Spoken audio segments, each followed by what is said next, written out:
Ladies and gentlemen, welcome back to the Woke Blokes podcast. Ryan Hassan coming to you live from prison, aka quarantine in Sydney, joined by Nick Sutherland. Nico, how you doing, mate? I'm not in prison, but I'm sad to say that you've regressed so far, Has. You did so well. You climbed the mountain. You got back on your feet, and now you're back in jail. You're back in the cell. Oh, it looks like I am here, doesn't it? I just got the white wall behind me. If I had a an orange shirt, I would be wearing it right now. It's I Just feel I feel order a high vis shirt from the local hardware store. I feel like I'm on direct link to the courtroom. They do it. There's like a room they take you to, and Oh when yeah, you're trying to get bail, and you're just sitting there in this white room, trying not to look too yeah. guilty. Oh, it's very funny. Very, very funny. Yeah. So for all the listeners out there, yeah, we got back into Australia a few days ago on we had a Sunday night flight overnight, and then got into Sydney on a Monday morning. Checked into the quarantine hotel, and we're currently on. When you get there, it sucks because like the first day is day zero, so you haven't even started yet. Oh, So Mel's like, "Are we on day three?" I'm like, "Nah, it's day two." But today's I don't even know. I think today's day 4 or 5.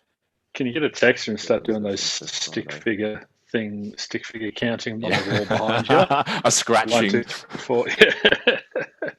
I'll etch it into the wall. Well, I should do that by the hour instead of the day.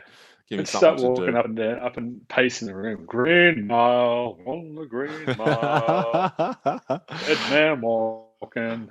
Yeah, we're on. Yeah, day must be day 4. Anyway, day You're 4 back. of 14 at the minute. We're in Sydney, and then we'll do what we need to do here, and then come back to Melbourne and Woo! And then you and I resume playing golf. resume life. Yeah, we've organised a game of golf already, so fingers crossed I don't somehow get COVID in this hotel room between now and then.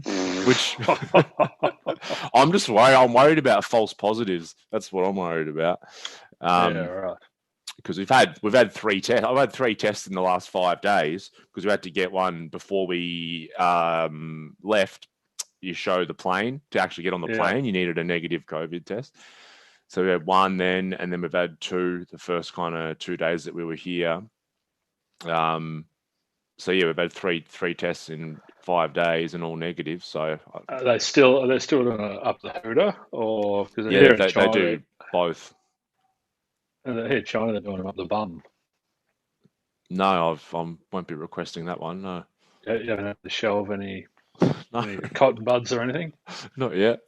Yeah. Not involuntarily. I do like to party though. Yeah, no, they do What? the they do just nose and throat, but it's not because when they first started doing them, like I watched the UFC, the embedded leading up to the fights, and they were showing all their COVID testing, and it was like the bud was long, and when they were doing Yeah, the yeah, yeah, nose, yeah. real bad, but the ones that we've had done, it's been quite a shorter length, Right, So right. Mel hated the first one. I didn't find it too bad. I said to her, I've had plenty of stuff up my nose over my life, babe. That cotton bud wasn't too bad. It was actually nice and soft and gentle compared to speed or coke or. Crushed up pills and all everything. Um, yeah. So no, it's all right, mate. Obviously, we've got for those that don't know, we've got a 2-year-old, and I'm a bit of a 2-year-old sometimes as well. The attention span, so it is hard. I'm not going to lie, it's hard. It's as advertised. I would Yeah, yeah, say, yeah. it's just trying to find some sort of routine, trying to do enough exercise, I suppose, in a confined space so that I burn up a bit of energy and Tommy burns up a bit of energy. Um, Keep trying mentally to not active. trying to not have too much screen time, but understanding there's going to be a lot of screen time for him and all that kind of stuff. So yeah, it's just it's as advertised. It's pretty shit and boring. So in Victoria, as of 6 o'clock tonight, we go mask free. So they're relaxing all that as well. So yeah, it'd be Oh, interesting cool. to see how long you have to quarantine, how long quarantine stays in existence. Because I was telling you they want me to. I've been asked to go and work in Thailand again at that resort at Shivasom. Yeah. Um, But if I go there for 2 weeks, I've got to quarantine over there for 2 weeks, work for 2 weeks, and quarantine for 2 weeks when I Mm. get back. So 2 weeks in turns into 6 weeks plus. Well, that's yeah, exactly. That's fucking a month in quarantine if you're doing it both as it is now. Yeah, But you know, it's who not worth knows? it, man. Like with what's happening with the vaccine and stuff, and maybe if you have a vaccine card, then there's limited quarantine or that kind of thing. I'm pretty ignorant when it comes to that sort of stuff, and I hear I left the door open there, Hass, and you didn't take it. Thank you. Nice, well done. I saw you sort of. Um, what's the go? Is the vaccine? Apparently, it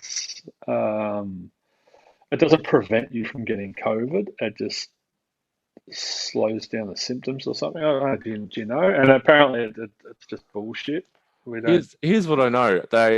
It's less effective of getting COVID than actually just getting COVID yourself. Which is Right. kind of like, because when you develop the antibodies by getting it yourself, because Yeah. normally if you're unless you're really old or in really bad health, then it's just like having a bit of a cold or a flu. Mm. Um, I also, yeah, I don't get too much into it, but I know in America, like, because it's like we're looking after your health. We want to give you a vaccine because we're looking after your health.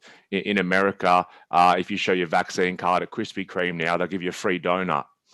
Right. So it's like, yeah, how much are we really looking after people's health? Like, it's one of the most ironic, funny things I've ever heard.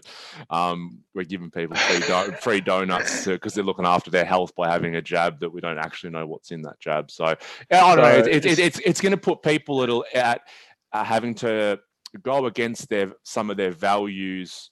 I think, like a friend of mine who she just loves travel, and she just goes on these trips every year, and that's probably her highest value is travel. She loves it. She mm, also is very, very much against vaccines. It's mm, like, well, you're going to be put in a really tough situation if you can't travel unless you've had the vaccine, and this is where we get into a different debate, I suppose. But a lot of people are going to have to make decisions that go against one high value they have, against another one. So yeah, I'm not dogmatic either way. I might get it, or I don't know what the stipulations are going to be. In Australia, I haven't kept up too much with that, but yeah, I just think it's funny. Free donuts, looking after your health, awesome. yeah, instead of dangling the carrot, they're dangling the donut. Yeah, exactly. Yeah, carrot would be much better. Carrot, some Yeah. sunlight, some exercise, all of that stuff. We'll give you some water if you're going to get your vaccine Yeah, instead of a diet coke. Yeah, yeah. it's a So it's a it's a conundrum. It's a because I love travel as well, and I'm not sure how I feel about the vaccine. Like I don't want to put something in my system just because someone says I have to. mm. And if it doesn't make sense, if it's not rational, like I'd rather get COVID and go the natural path. Oh, natural. Yeah. Au natural. Yeah, but they can't, like, especially like we were talking, about Thailand in particular, and you going there and me obviously just coming from there, and it's like they can't a country like that where tourism's kind of the number one industry. But you can't keep up 14-day quarantine because, like, well, I was on No. Koh Samui, which is like such a tourist-based, tropical island, and it's just dying. It's so sad.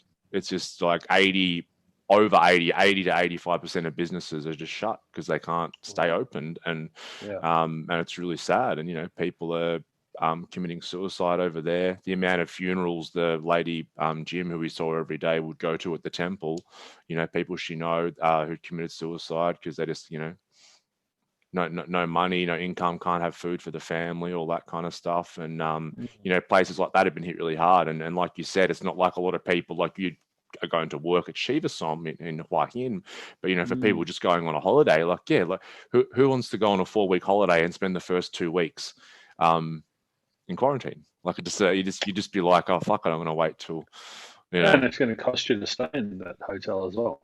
So yeah, exactly. your holiday budget gets blown out pretty quick. Yeah, I think it's costing us like, I think, 4 grand, maybe 4.5 grand, to be in this Shit. prison for 2 weeks. Gee willikers. That's food included, or Yeah, food included. yeah. Yeah, yeah. Wow.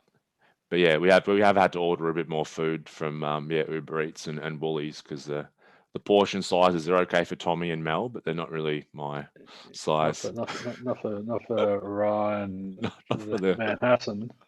not for Des and Troy. Oh well, it's stoked that you're back, mate. It's been how long was it? Like how long you Well, were it's there? You been mentioned go. over a year, just over a year. Yeah, I think Wow. at the time we're recording this, it's the end of March. We left at the beginning of March last year. And you're only going for 3 to 6 months, Yeah, we or had a 3 month visa. So the plan yeah, was to go for 3 months, then come home, see friends and family, and then, if we yeah, like to just get another 3 month visa and go back. Um, yeah, but yeah, certainly weren't planning to just spend straight up 12 months there yeah. and that kind of thing. So yeah, no, it's interesting. It's been an interesting journey. Like I'm just looking forward to like seeing yourself and other friends and family and that kind of thing. And because like we were fortunate, it's like, oh, you're stuck on a tropical island, poor you. But at the same time, you are quite disconnected Yeah. from people, and when lockdown ended in Melbourne, I'd see all friends catching up and going out and everything, and I'm like, oh, I'd like to do that. Yeah, And because the tourism was fucked in Thailand, like there was no other Aussies yeah, there. yeah, I met about yeah. three other Aussies the entire time, which is real Right. weird for Thailand because normally you see plenty of Yeah, Aussies getting around Thailand. So it was yeah, interesting for me from a social point of view, I suppose. and the shine wears off after a while. Yeah, you're on a Mm. beautiful tropical island, but yeah, without those yeah, those connections and all those sort of things, it can be very isolating. So Yeah, absolutely. Yeah, you can be staring out the window at a beautiful view of the ocean and islands and jungle, but you can still be like missing that connection from friends and everything. It doesn't matter where you are on the planet. We all have these and these needs that we have to meet. yeah, yeah, and yeah, wearing glasses, the sense of belonging, sense of empowerment, it's like when you're not free to go and do anything, a sense of fun where you can only have so much fun sitting there with not much to do. So yeah, those basic needs are compromised. And this was making me think about, you know, people who were very affluent people with a lot of materialistic wealth, and so especially clients at Shiva somewhere ago, and they've got so much on the outside externally, but they're still some of them are still very deeply unhappy. They're sitting in their mansions, looking at their Ferraris and Jags and everything, and all of that stuff hasn't filled the void that they've got. Mm. They're still lonely, or they're still discontent within themselves. Yeah, it's that trap that we fall into, that we've spoken about before, where it's this, I need the next thing, I need this new watch or new car, or I need a better house, or I need Mm. a new girlfriend, a younger girlfriend, new model of car, new model of girlfriend, or whatever it is. And then the problem with it is if we do that thing or buy that thing, then we do feel good. Like we have this moment of uh desirelessness. We have this Yeah, I've moment got it. where I've got it. Yeah, I've got it, and we can finally take a deep breath, and we sit there in the new car or whatever, and we're like, oh, this is so good, because those thoughts and emotions have been satisfied. Well, the ego has been satisfied, and then all of a yes. sudden, it doesn't take very long for that ego to get hungry again. And whether it's the first scratch you get on the car, or when the new car smell wears off, or the first little clunky noise you hear in the engine, then all of a sudden you drive past a better car and you're like, no, now I need that one, and it just and it doesn't stop, and it literally doesn't stop. And like you were saying, you see these people who I read an email this morning, a guy who I subscribed to, and he said, I've got $400,000 of watches in my closet. And he goes, that was all because he went through this ego phase of accumulating and accumulating. And he was literally talking about what we're talking about now, about this, happiness being an inside job and not one of, status and all that. And he goes, don't waste your fucking money on watches like that because it doesn't work. Because it's that treadmill and I think, when the end comes, we realize we're not taking any of that stuff with us. And we realize, I suppose, how meaningless all of that stuff was. All the time spent shopping and looking at watches, you could have spent that time talking to a friend or a loved one or a stranger or something like that. So, Yeah.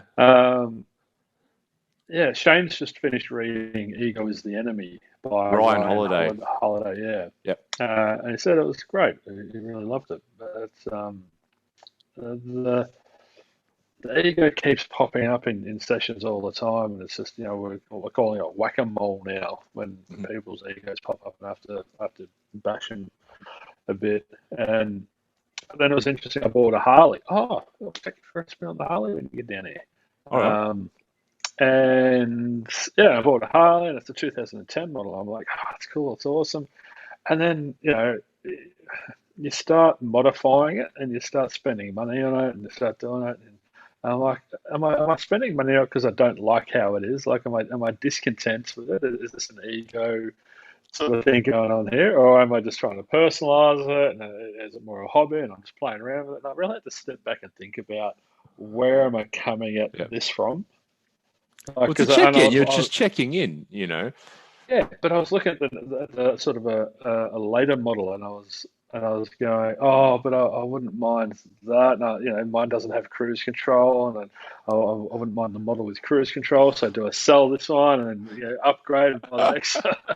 I was looking at what don't I have instead of what do I have. So yeah, and I'm like, fucking ego. How'd you sneak into the party? Yeah, that's the voice of the ego, isn't it, or the motive? It's because we have a choice, don't we? If we step back, we have a choice. Do I look at what I have, which is gratitude, or do I look at what I don't have, which is kind of the ego's insatiable appetite for more? I'm deficient. I don't have. Yeah, the Gabor Mate's book on addiction is called. I think it's based on an ancient story, but it's called "In the Realm of the Hungry Ghosts." And it's just these ghosts with these giant bellies, but they just they keep eating and can never be filled, and that's kind of how the ego works, But that's the thing. The trap is that we get these external things, and it does work for a moment, and that's why if it didn't work, then we'd be like, oh, stuff this accumulating crap, or because I don't get anything out of it. But we do find that desirelessness for a short amount of time. You hit the nail on the head earlier when you said, it's hungry, it's insatiable. So we keep feeding it with materialistic things, and that hunger goes away temporarily, but then when all of a sudden, a couple of hours later, we need lunch, and so the hunger kicks back in, and you got to start learning. Well, am I hungry or am I actually thirsty? Because the signals are quite similar there. So that's what I was doing with the bike. It was like, am I hungry or thirsty? Is this ego or is this just playing around with it? And then the soul is kind of sitting in the background, just saying, we just want connection. We want connection to ourselves, to other people, and to something greater than us. That's all we're after. Don't worry about all this stuff. And the ego's like, shut up, you stay back there. I'm going for a ride on my Harley. And the soul's like, go for a ride into nature and connect with nature instead of looking at all the other Harleys with bloody cruise control on, and just go and touch a tree for a while or something. Shut up! I want the cruise control. It's that constant. And the definition of happiness is to be content. So we can't, when the ego is in play, it's constantly coming into discontent because it's insatiable. So we get that ego out the way. I've just pulled my notes out from a session with a client the other day. And I'm like, hey, mate, how are you? Hey, Ben. And he lives in the UK. And it's awesome. Love working with this dude. It's come such a long way. And he started laughing. And he's like, oh, I was kidnapped by my ego last week. And I thought, that is awesome. Shout out to Tom if you're listening, because he will be listening. And I just loved it. It was just painted this picture of a van pulling up while he's walking on the street, and his ego jumping out and shoving him in the van and driving. He's like walking down, holding hands with his soul, and then they push the soul out of the way, drag him into the van, and bit of chlorophyll or whatever over the mouth. He wakes up a week later with all this shit and in emotional discontent. Well, I said, what happened? What was that like? What was that like? Oh, he goes, I was grumpy and angry. He goes, I was rolling my eyes. He's got a little son. He goes, I wasn't talking to my son. 'Cause his son sort of plays, I don't know if Tommy does this yet, but his son plays him and his missus off against each other. When he, Dad, can I have this? No, son. All right, well, I'll go to Mum and I'll hide behind Mum and I'll Right. sort of, Mum, can I have? And and when he didn't give his son what he wanted, his son, had a normal childish response and was like, "Well, I'm not talking to you anymore. I don't love you because you're not giving me what I want." But then he reverted to a 4-year-old. He's like, "Well, fuck you, then. I'm not talking to you either." And I said, "Who's the role model here? Who's training who? Who's conditioning who in this relationship?" Yeah, yeah. It was very funny, but yeah, I was Yeah. kidnapped by my ego. That's such a beautiful line. I love that. I love that. Maybe that can be the name of the episode. I was kidnapped Yeah, by my ego. Yeah, yeah, because I think what we do, what you were saying when you were talking about your Harley and you were making some modifications to it and that kind of thing. It's like when you say you stepped back, like that's really what we're doing. It's like we're metaphorically stepping back. And so what are we stepping back into? And it's kind of we're stepping back into, what I'd call the seat of self, which is I'd call it observation. So observation, yeah, yeah, awareness, yeah, objectivity, objective awareness, or whatever you want to yeah. call it. But you're kind of stepping back from this, so then you can actually get a clear picture of, and you can do an inventory and go, "Hang, no, I actually just love the process of making these modifications to the Harley, and it's awesome, Yeah. or it can be like, oh no, it's just because I'm feeling deficient in some way. Either way, you're getting a look Or at it. it's with the reason I upgraded to a bigger bike and to a Harley because I wanted to go for day trips with them around and go on long rides and everything. So cruise control was more of to not make life easier, but yeah, sort of to make life easier as well. So yeah, but I just really had to check in, and if I do upgrade to a model with cruise control or whatever, it's not going to be the ego. It's going to be um, because it's a more of a necessity Yeah. rather than anything. So Like so it's you, my un- first you foray into Harley Davidsons. I didn't know some models had it, so I came into it ignorant, and now I'm gaining more knowledge, both in what's available and what my needs are. So it's just yeah, that's where it's coming from. So I'm now sitting in a state of contentedness after having stepped back and done that, gone through that process. because now you know your motive, you know your intention, Yeah, because yeah, you're able to step back. And so what happens, this is like, when we've spoken about, meditation before, it's kind of, we meditate because we want to step back into the seat of self, right? And we just watch what comes up, and we have our eyes closed. So we kind of got the outside world shut out, and we just see what the mind's doing and the emotions are doing. We're like, oh, that's interesting. And we're just watching, and then we did a whole episode about meditation or a meditative life. And, we want to start to bring that into our day to day. So we want to try and spend more time in the seat of self, not just when we're sitting on the cushion meditating, but when we're in the real world, So when we're at work. yeah, so that's me living a meditative life. Yeah. It's going about my day and then just having an awareness of what my mind is doing, not just doing that sitting on a cushion with my eyes closed, but doing it day to day. And I had to do it the other day. I was getting something fixed on the truck, and I asked for it to be done a certain way, and they said, "Yep, we'll do it that way." And then I got there, and they'd taken the easy path and been very lazy, and um, hadn't done it. And then I subsequently got a flat battery because it was an electrical thing, and they drained the battery and blah blah blah. So then I had to take it back, and then they said, "Oh, we can't. Oh, sorry, we couldn't do it today. We got busy. Can you bring it back tomorrow?" And it's just elongating this process, Mhm. and I was a source of stimulus, and I felt myself starting to get a little bit triggered because I'm like, if you had it just done it the way I said to do it, first fucking place, I wouldn't have to come in day after day. You're making my life hard, and there's the ego coming back into it. I'm not getting what I want. You must be perfect. Blah blah blah. And I said to Shane, I was like, oh, I, I observed this thought come past. It was this.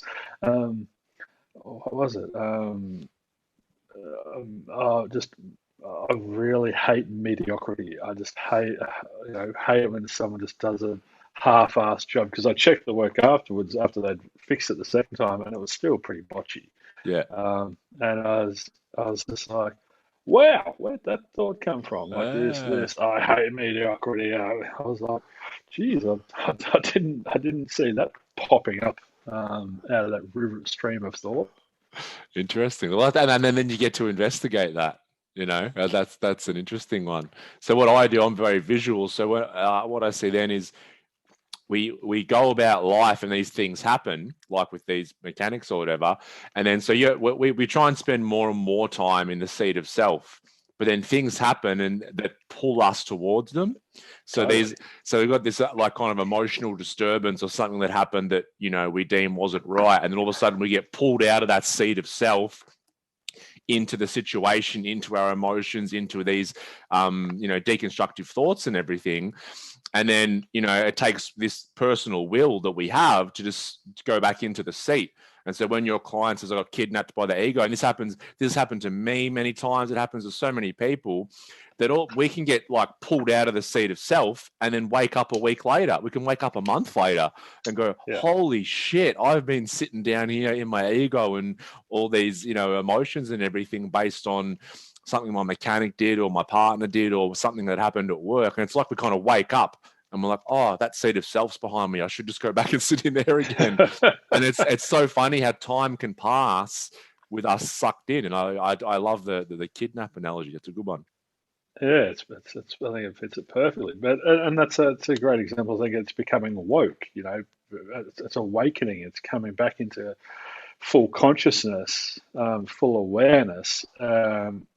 We call it that objective observation. That's that space between stimulus and response that Viktor Frankl was talking about. And that's just being in there and just, oh, wow. It's just like, yeah, I've been released from kidnap. Someone's paid the ransom and I'm back now. And I'm just like, What was the ransom? Who had to pay it? The soul. The soul had to pay it yeah. somehow. And all of a sudden, my client's talking to his son again, and he's, because he's back in Yeah. his power, he's back in his energy. But I'm just looking. I've got these Buddhism cards, Oh, cool. and I get clients to pick one at the start of a session, just to see what pops up and see if it resonates with them. Yeah. It's got the Eightfold Path here as well. So it's Hmm. got the eight cards, which are so for those of you that are new to Buddhism, there's the Four Noble Truths. So it's to live is to suffer. There's an end to suffering. There's a way out of suffering, and the way out of suffering is the Eightfold Path. So, um, so there's pure understanding, pure thought, pure speech, pure livelihood, pure effort, pure action, pure mindfulness, and pure concentration. So these are just, it's not like the four agreements, but these are like the eight guidelines or whatever I suppose you Hmm. could call them. Just things to be mindful of. And so pure thought, when we can step back and observe our thoughts like I had, I was like, oh, that's an impure thought. And but I am not that thought, so I don't have to allow that thought to drive my behavior or to even drive my emotions, because I'm not my emotions either. But I can, when I'm it's like a lifeguard sitting in their tower chair, I suppose. And it's like when I'm up in that chair and I can observe those thoughts, going by. And there's that. It came from anger, as and I love how you said emotional disturbance. I was like, so proud. Um, yeah. So when you're in that space and you can observe it, and you can see, is that a pure thought? And um, Don Miguel's, what was his? Be impeccable with your word, one of the four agreements. So that's Hmm. pure speech in Buddhism. Yep. So it's all sort of there for us to be guided by, and that's all I'm using these things for. Is just I don't tell people what to do or say you should or shouldn't do this or that. It's just there's these things that really help, and we're Yeah. not born with a map. Like we're not born with The instruction booklet. yeah, instruction manual, but some pretty woke dudes have created them. So Yeah. Here's some new ways of looking at things, or some different ideas that might be able to help. Because otherwise, this, we you just struggle because the objective reality is there's people that do mediocre jobs in the world.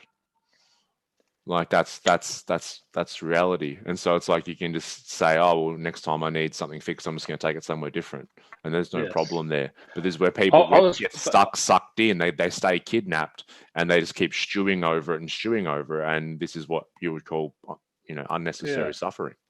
But when I sat with it, without being caught up in it, but I sat there and just allowed myself to experience it, I came into a pure understanding that I was actually angry at myself Hmm.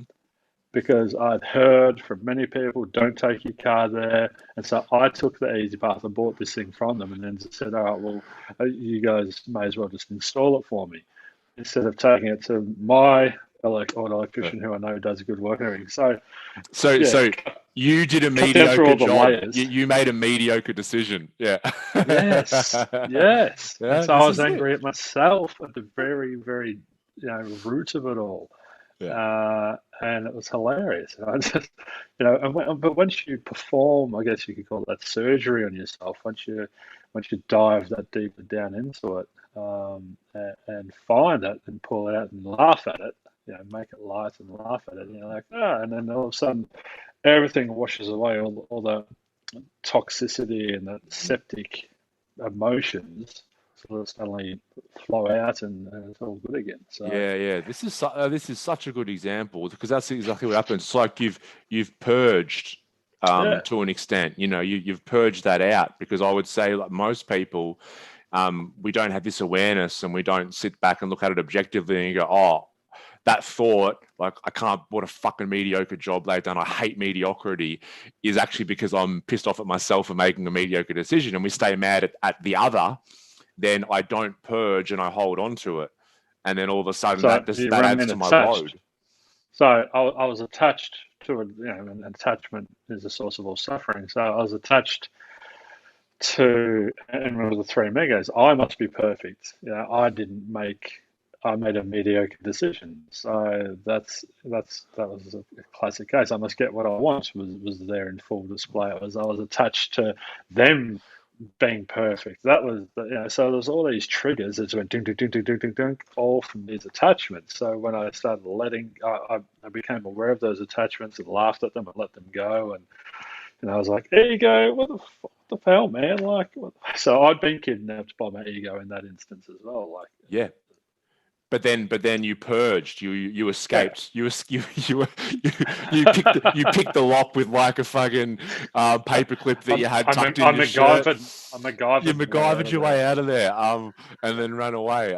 And because this is what happens. Because if you think of what happened then as a constriction, and then when you were able to see it for what it was, and then laugh at yourself and let go of those attachments, that constriction releases. And so Yeah, it's like, totally. oh, that's kind of the bodily sensation of it. And so when you think It's, about, we call it tickling the python. I'm sorry, it's what? Tickling the That's a different python. different kind of constriction we're talking about there. No, I'm visual as well, and it's got this image of a boa constrictor or a python, and then in order to like that, you just got to sort of touch it in the right place, and then sort of just like oh, it relaxes and frees you. But I knew you'd take it to dirty town, you creep, you sicko. You're sitting there in Honey, King's what are you doing Cross. in the bathroom? You've been in there for like 20 minutes. Just tickling the python, babe. Just tickling the just python. just just releasing this constriction, honey. It's all good. I won't be a minute. Nearly there. Nearly there. Um, But I could. say I live. Just kind of finish that thought. So, Yeah. so constriction, and then your system, when you tickled the python correctly, went right, and you let it go, right. But what happens? When we don't do that, we have many, many, many constrictions that build on themselves. So that constriction never releases, and You then have a python something party. happens in a couple of weeks with someone else, and I get another one, another one, another one, and all of a sudden my whole body and mind become tense. Yeah, and that's when we start to act like a 4-year-old to our 4-year-old. that's when we start to lose the plot at the bins not being put on our neighbour's bins not perfectly on the nature strip properly, and all this stupid crap is because we have too much constrictions happening in our system. We're just kind of ready to pop. We're ready to explode, and once again we can try and drink that away, drug that away, fuck that away, whatever you want. It won't happen until we start tickling the python correctly and releasing the moral them. of the story is, if you don't tickle the python, you end up with a python party, and you end up with all these. And that's something you don't want. You do not want a python party in your body. That's another good name for the episode. I don't know what to call this one. It's going to be too many good names. How to tickle the python while getting kidnapped by your ego. I could only MacGyver my way out of there because, or tickle the python, because I had the right equipment to do so. I had the right tools in my possession to be able to pick that lock and get out of there. And that's what we're doing in Myndfit. We're giving those people those tools and resources and increasing their capacity to self-manage. So bring it back to look at it through an emotional intelligence perspective. I was able to finally regain through self-awareness, which is the first part of EQ, and then I was able to self-manage, which was the second part. I was able to go into social awareness. I was able to look at these dodgy sparkies, and then relationship management. I was able to not make a fool of myself and go in there all angry and fucking bastards, you've done a shit job, I'm never coming to make a Facebook review, rah, rah, rah, rah, rah. Then their ego gets involved, and it's just two egos fighting each other.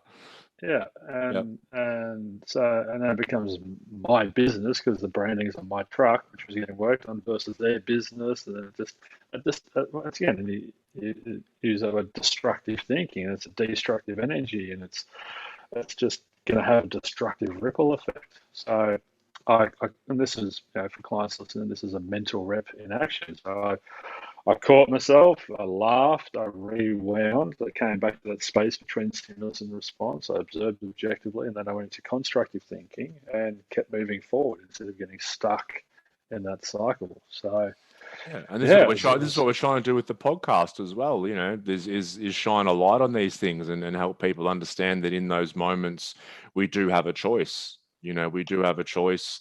When we start to become aware and understand there is a kind of a seed of objectivity or a seed of self behind us, that we can start to do exactly what you did and perform those mental and emotional reps. Because, like you said, if we don't have the tools there available, then we can't self-manage and we end up with a python party. Sausage fest.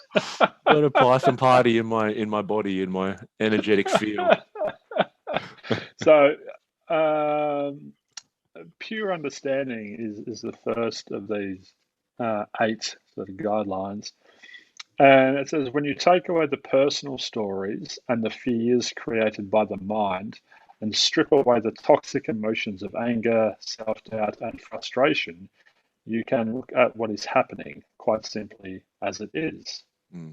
That's objective. They're looking at it objectively. The Buddha, spent 7 or 8 years doing all these trials and exploring, experimenting until he finally settled on just looking at things as they are. We call it the reality of what is in here, not the reality of what I think should, would, or could happen. So, and I love it when it says take away the personal stories, that narrative that the ego creates. It's not fair. I can't believe they did this. Rah, rah. It's just, it's such loud, destructive noise in your head, and it really just takes away that equanimity. It takes away that sense of content. That's the path of surrender. Is I think dedicating. They say dedicating your life every day. I'm going to dedicate myself to letting go of myself as much as possible. Just keep letting go and letting go and letting go of these personal stories and the personal me, which is kind of the ego is what they're talking about there, and just being able to see things from that objective space and sitting in that seat of self. So, yeah. So And then well, people will say, because I've heard this as well, you might get to that first step where you like have this awareness, but a lot of people will say, I can't do it. Like literally, I can't step back and be objective in yeah, that moment. I'm so caught up in my emotions. But then we just get to say, well, let's start to look at that. Like what actual thoughts and emotions come up in this certain situation, because that'll just show us where we're stuck. And because you've been doing this for so long, Nick, you're able to see that thought, I can't stand mediocrity, was directly linked to you judging yourself and making a mediocre decision. That's a lot of mental reps and a lot of awareness to pick it up. But that's where we want to aim to get to. But what we want to do is use life to show us where we're stuck, and that's why people will come and say, in a certain situation, I could not be objective. This emotion come up and these thoughts. And we've got to investigate where that comes from. We've got to own that, because like what it was with you, it came back to your own judgment of yourself at the end of the day. Because we won't judge in another what we don't judge in ourselves. yeah.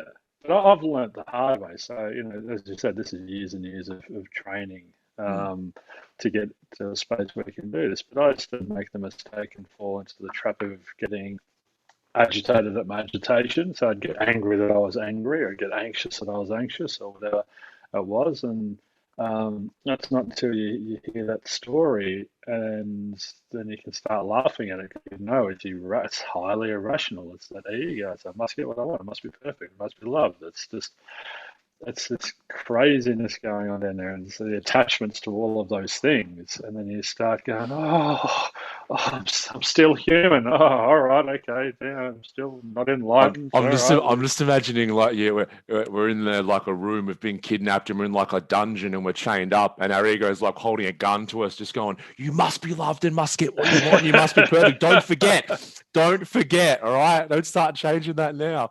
And we're getting like little bits of bread and water. The soul's like, no, pops you up don't and have to goes, be attached to that. the soul's like, no, no ego. We are all ignorant. We are all incompetent. We are all mediocre to some degree, and that's okay. Turns the gun. Shut up, soul. Shut up. No one asked you. What the fuck would you know, soul? Yeah, what would you know? What would you know? The soul's like, just laughs like, yeah, everything. Yeah, just the soul just like raises one eyebrow. Like, what do I know? Say what? What do I know? The universal intelligence. What would I know? Yeah. The entirety of it all. Uh, So yeah, it was I guess hearing it from a client and then experiencing it myself, and this is why we're constantly doing the work. We're getting some gifts made up for clients. I won't give too much away, but part of the gift is going to be an inscription, and it basically translates to the die has been cast, and it's like, right, we have to forge ahead. We've made the decision. We've got to keep doing this, and this is what we're doing. As soon as you get on this train, you got to commit to the process. You got to surrender to the fact that this is a lifelong commitment to doing the work. You can't just. It's not like doing an 8-week challenge at the local gym and losing a few kilos and then going, "Yeah, beauty, did it. Yep, I might get some KFC to reward myself." Yeah, I deserve it. Yeah. Yeah. It's a lifestyle. Yeah. So get on the train, man. Yeah, that's what I use that analogy as well. Like I work, with people at the minute for a minimum of 4 weeks. And then we'll do after that, it might be fortnightly or monthly, or they might be okay. And a lot of them will say like, is 4 weeks going to be enough? And I say, it's going to be enough to get you off one set of tracks and onto a new set of tracks. Okay. And from how far down those tracks we are in 4 weeks, everyone's different. Like we don't know. Right. But the main thing is that we're off these tracks and we're on these tracks, and we know that that our goal is to stay on these new tracks now, and that's so why that's a new neurological pathway. Yeah. Those new tracks. We're the same. We've got a 6-week, a 12-week, and a 12-month program, and people go, which one should I do? I'm like, well, you've got a fair amount of spaghetti brain going on. You're pretty fucking irrational right now. There's so much ego involved. I'm like, it's up to you. What do you want to achieve? It's like if you find a car in a barn that's been sitting there for years, You give me 6 weeks with it, I'll be able to cut and polish it and show enough and make it look nice. If you give me 12 weeks, we can do a bit of a service and all that. If you give me a year, I can do a frame off restoration. So Yep. basically, it's up to you on where do you want to get to. Yeah, it's like So I rock up to the gym and I'm 150 kilos and everything. And I say, well, what are your goals? And it's like, well, I want to be shredded and have a six pack by next week. It's like, yeah, okay. yeah. All right, I'll get my magic wand out. And, Okay. yeah, I'll have to get surgery and some fake abs put in there. I've seen it. Have you seen the dudes? I think it's mainly Russian or the sort of Eastern block. They're like getting bicep implants and butt implants and Yeah, it's chest called implants. Synthanol. It's a type of oil that's injected. It looks absolutely ridiculous. It's That's yeah, oil, is it? yeah, it's called Synthanol. Um, it's a type of oil, and yeah, there's that. There was one of the I saw this the other day. One of the famous like looking for guys doing it who just looked stupid because his body was like in okay shape, and then his biceps were like Yeah, bigger than his and it upper doesn't leg. add strength. It doesn't add strength or No, anything. because it's not a muscle. No. It's like a breast implant for your Yeah, I was just gonna biceps. say it's like a yeah. Yeah, and so he had it removed. So like they pulling this oil out of his arms and all the skin stretched, and I'm like, man, body dysmorphia with men's Yeah. a real big thing. I mean, so many women struggling with body image and eating disorders, but a lot of men as well struggling with body dysmorphia. And yeah, I had a client I was working with a while ago, and well, basically it came down to what's not to love. Like, explain to me why you don't love this thing in its entirety. The skin, the bones, the heart, the soul, the eyes, everything, the energy. Explain to me. Sit here and justify, convince me that is not worth loving. And they can't do it. Mm. They cannot do it when you like sit down and put it to them in that way. Uh, I'm open-minded. If you can convince me that you're not lovable, I won't love you. I'm choosing to love you at the moment because I believe my current belief system is that you Uh, are lovable, so Prove me I love wrong. you. Yeah, but change my mind, motherfucker. Yeah. And they're like, oh well, I've got this blemish here, and I'm like, uh-huh. That's not doing it for me yet. Keep going. What else have you got? Oh, well, I mean, I don't look. Are you hearing how irrational you're being? Like, come and sit with me. Look at it from this side, Hmm. and I do it with empathy because it's very sad. And trying to pull them out of their own narrative and look in the mirror and try and get them to look at it from my seat of objectivity. And usually we can get them to see the irrationality, and when we can sort of break that through applying such raw truth and logic to it, then it finally opens them up to start moving into a Yeah, because a different lot of a place. lot of people haven't externalized that. So it's been like there's this narrative in the mind because it's very different often. That's why it's so when I'm working with people and we make a breakthrough or they've learned something new and I'm like and they want to go and tell their partner after the session or whatever, I'm like, yeah, do it. Like because when you teach something and you start vocalizing it, it's like you relearn. It's a Yeah, new yeah, yeah, learning. Um, yeah. that's why I like the work we do. Like it helps us with our learning process as well, because these new ideas that are formulated. And so often people have this narrative and everything that's just been stewing around in the mind like the thesis of it is, yeah, I'm unlovable. There's something wrong with me. I'm broken and blah, blah, blah. And then when they try and convince you, so they're externalizing these thoughts, they're like, yeah, but like, you know, when in grade six, I said this thing to this boy and it was so stupid. And then I'm like, okay, I still love you. And they kind of, it's a kind of, they realize Yeah. how silly a lot of these reasons they have for hating But themselves. that wasn't even you. It was just a version of you. Yeah. So you didn't actually say that. And then you can see the spark start flying in the old brain. But They turn their head and just sort of look out the window for a second. but I guess we're trying to lead him into the first of those, guidelines, the Eightfold Path is the pure understanding. You can't change something until you really understand, and we're just getting to understand the irrationality. When you take away the personal stories, that's all it is. It's a personal story. It's your illusion that you're creating.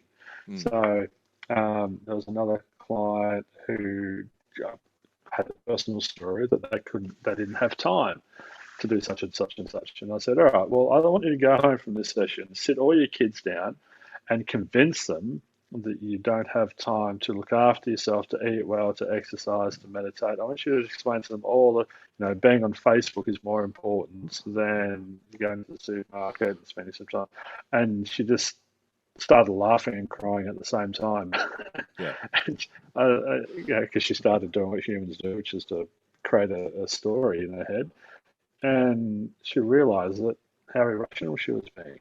And so when she came to that pure understanding, and there's no judgment from me or from herself, but it was just oh my God, you finally land on it. You're like, fuck, I'm being so irrational.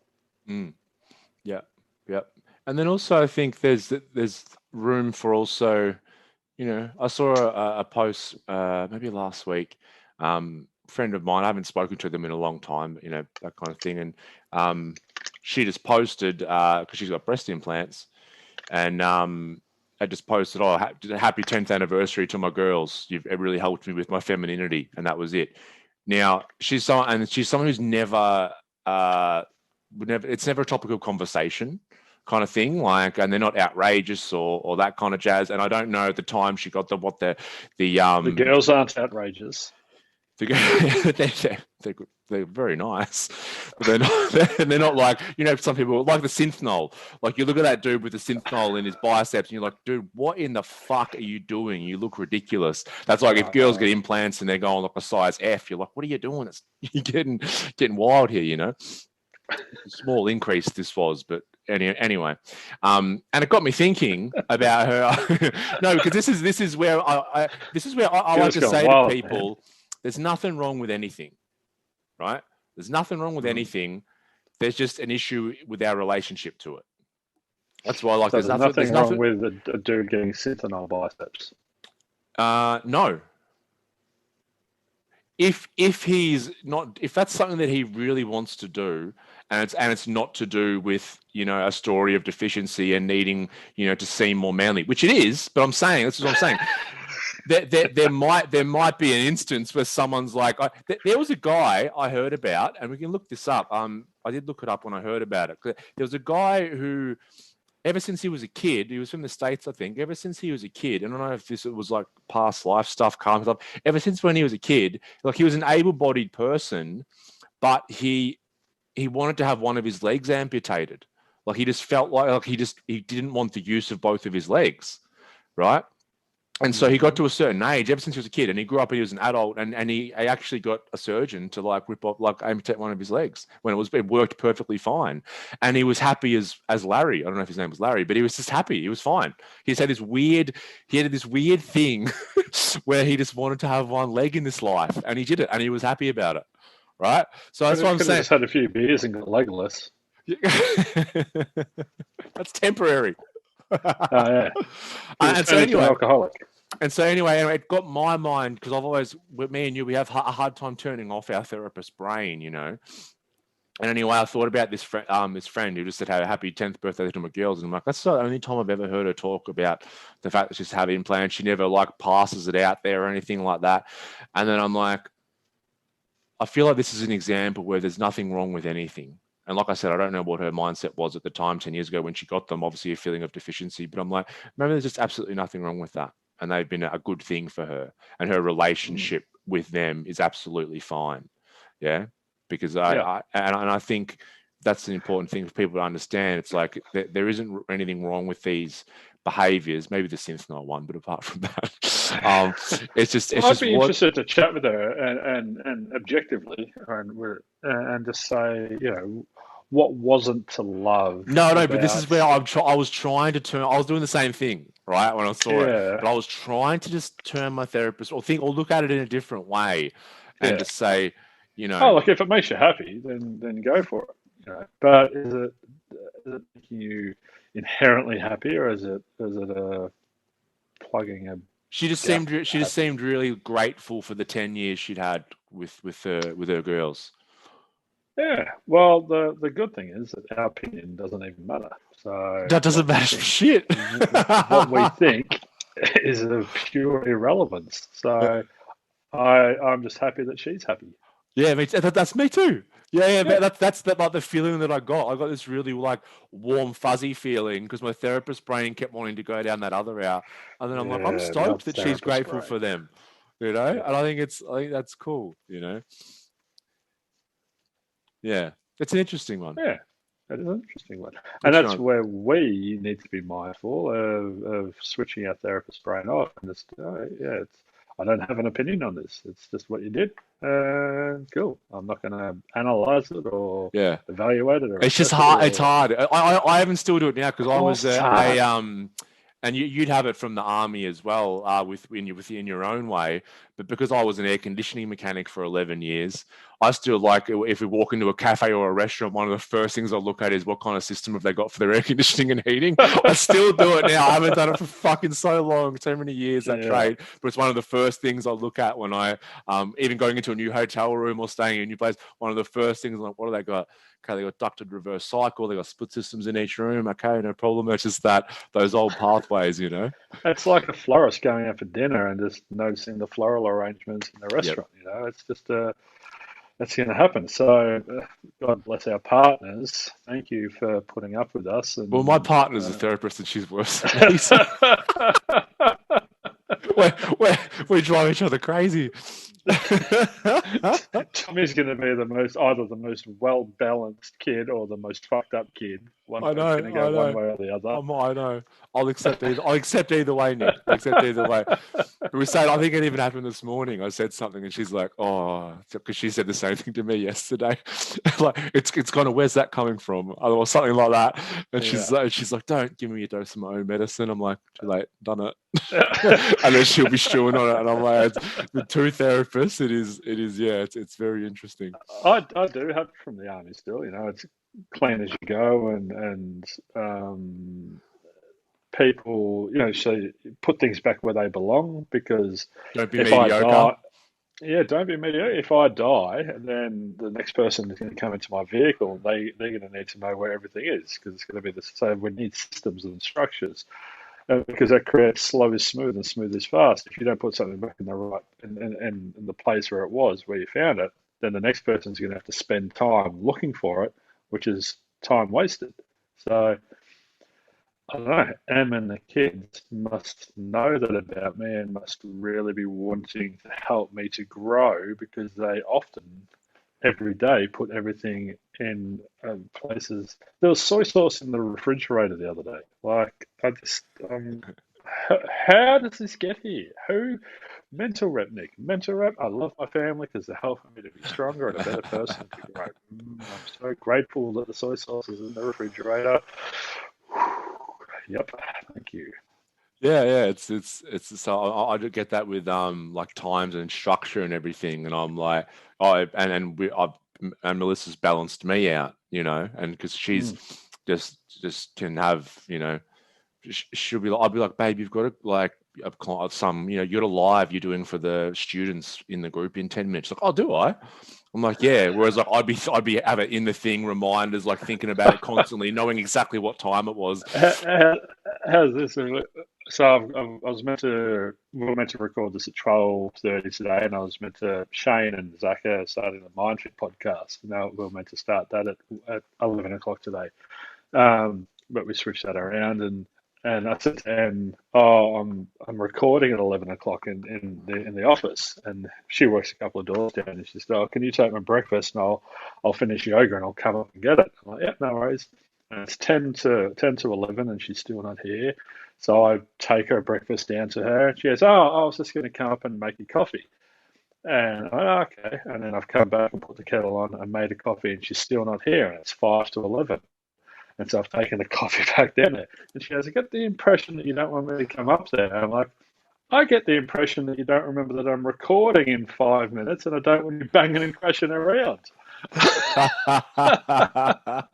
And it's just, and I caught once again. I observed a thought. I'm like, I just fucking love it for one time to someone to appreciate what I've got on my plate and be mindful of what I'm doing instead of me having to be mindful all the time.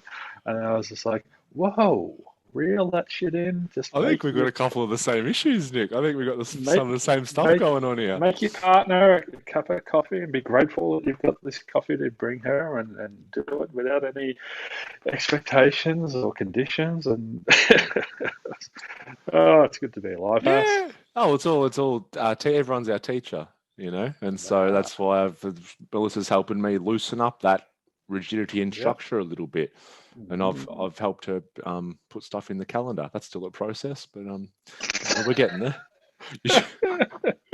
Well, shout out to our partners and our respected loved Yes, ones. yes, So, and all uh, right, let's wrap it up there. Python party.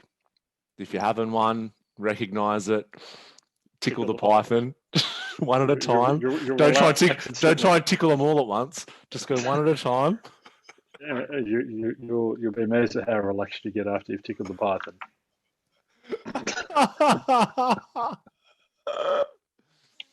You know Oh, we've done it, Hass. We've done it. We've managed to find our way into the gutter. Finally. at we had the physical center at one point early on, I just had this inspiration. I'm like, because we were an all natural, you know, outpatient, and so many people had be coming from doctors and psychiatrists and everything. And I'm like, I'm going to get you know, the Center for Healing prescription pads. And so I got them printed through VistaPrint, Oh, like sick. a pretend prescription pad, Yeah, yeah, and yeah. I had like the Center for Healing prescription pad name, and had like I love where this is going, a man. mental, emotional, physical, spiritual, and like I would at the end of a session write on the prescription pad, "Here's your Awesome. prescription," you know, and then I'd sign and date it at the bottom, right?